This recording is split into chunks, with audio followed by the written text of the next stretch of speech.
Shalom shalom, ninawasalimu kwa jina la Yesu. Leo tunajifunza kwa habari ya mwangaza wa Mungu. Amen. Yesu aliposhuka duniani aliachilia nuru juu ya mataifa. Nuru yake ikasambaa ulimwenguni kote, watu wakaiona nuru yake, wakaifurahia, wakaipenda. Na wengi waliamua kuifuata ile nuru, ndio hao waliompokea Bwana Yesu na kumpa maisha yao. Jioni ya leo ndugu yangu, mahali popote ulipo, hii nuru ya Bwana iliposhuka duniani ilitenda mambo kadha wa kadha. Mambo hayo ni uzima, kuachilia uzima kwa watu, kuwatoa watu vifungoni, kuwatoa watu kwenye mateso ya magonjwa, madeni, shida mbalimbali.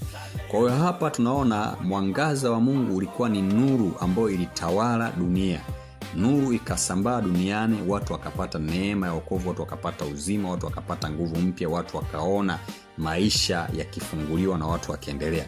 Hiki ni kitabu cha Habakuki 3 ile sura ya 4 mstari wa 4. Utasoma pale utaona maneno haya. Anasema na nuru yake ikatawala mataifa, na mikononi mwake kulitoka uweza au mwanga ambao ilikuwa ni siri ya nguvu zake. Kwa Mungu aliposhuka duniani akaachilia nuru yake, ikatawala kwenye maisha ya watu, ikasambaa duniani kote, na kila aliyekuwa akiwa tayari kwa ile nuru ilikuwa inaingia, inafanya mabadiliko katika maisha yake, inamuokoa. Ukiendelea kusoma pale utaona kwamba kuna mahali anasema nuru yake Bwana ilivyoshuka ikatetemesha mataifa, vilima vya zamani vikaanguka. Kwa hiyo nataka nikwambie jioni ya leo, hivyo vilima ambavyo vilikuwa vipo maishani mwako, vilima vya magonjwa, mateso, madeni, vinaanguka jioni ya leo ukiamini na kumuishia yeye aliye hai.